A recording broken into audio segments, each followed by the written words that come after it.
We are in the process of eradicating the virus. As I said, we found it on a lot of our servers. We're eradicating it, we're getting rid of it, we're destroying it.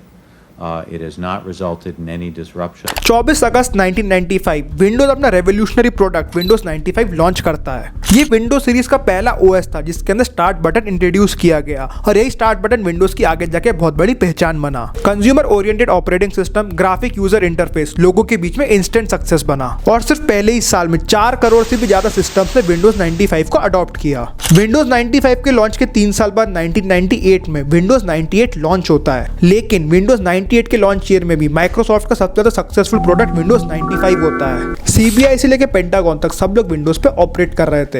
Microsoft says this is more than just an operating system. Windows 95 promises no less than a global computer revolution.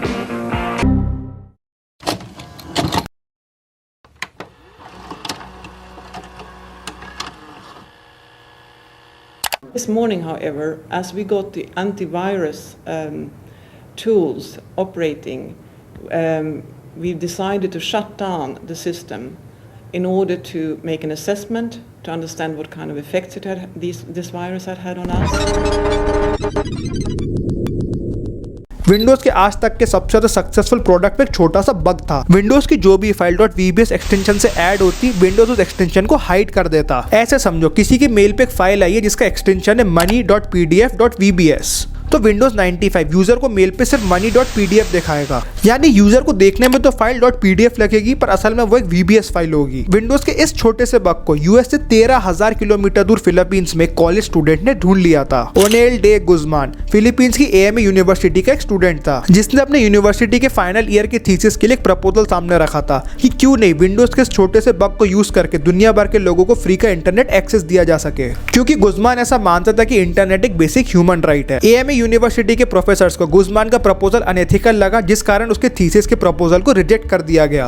Guzman की family काफी ज्यादा गरीब थी, तो free internet access को पाने के लिए गुजमान ने अपनी थीसिस के हाइपोथेसिस को रियल वर्ल्ड में अप्लाई करने का सोचा कि क्यों न विंडोज के छोटे से बग को अब्यूज किया जाए फ्री इंटरनेट एक्सेस पाने के लिए। पर गुजमान को नहीं पता था वो आज तक का सबसे बड़ा इंटरनेट वायरस छोड़ने वाला है।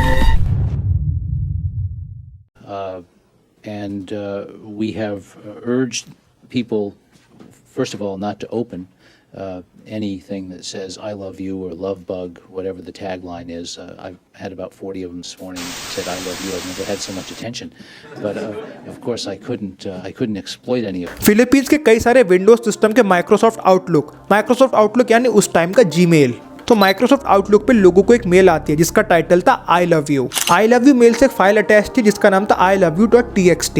असल में ये एक वायरस था। इस फाइल का असली एक्सटेंशन था iloveyou.txt.vbs, पर विंडोज 95 में बग था कि .vbs एक्सटेंशन यूजर को नहीं दिखेगा, तो यूजर को तो सिर्फ iloveyou.txt नाम की एक फाइल मेल में दिख रही थी। तो जैसे ही फिलीपींस के लोगों ने .txt फाइल को डाउनलोड किया ओपन करने के लिए, फाइल के साथ साथ वायरस भी उनके कंप्यूटर में एंटर कर गया। फाइल को डाउनलोड करने के बाद सिर्फ कुछ ही सेकंड में सिस्टम में प्रेजेंट सारी फाइल करप्ट हो जाती है और सिस्टम में बचता है सिर्फ आई लव यू। गुजमान का वायरस एक बहुत बड़ा सक्सेस था, पर जाने अनजाने में उसने एक बहुत बड़ी गलती कर दी।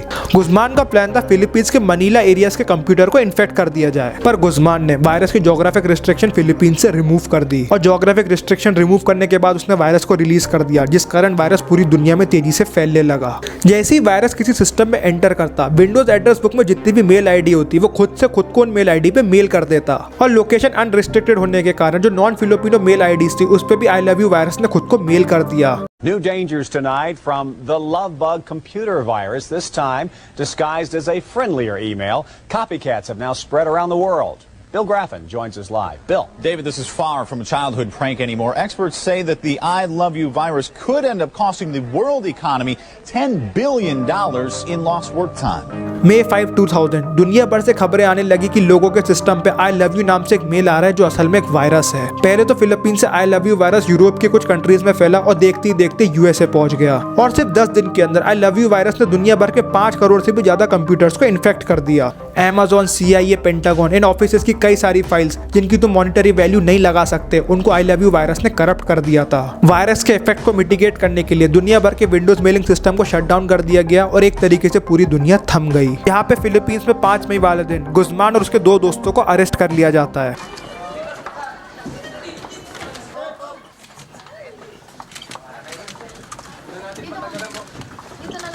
इन्वेस्टिगेशन शुरू होती है और पुलिस को पता चलता है कि गुज़मान को वायरस बनाने का आइडिया अपने कॉलेज के हाइपोथेसिस से ही आया था।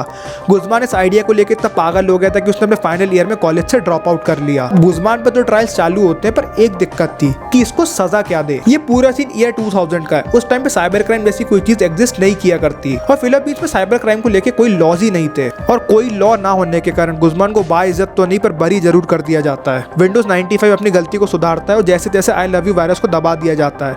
आई लव यू वायरस ने 10 दिन के अंदर $10 बिलियन से भी ज्यादा का नुकसान ग्लोबली कर दिया था।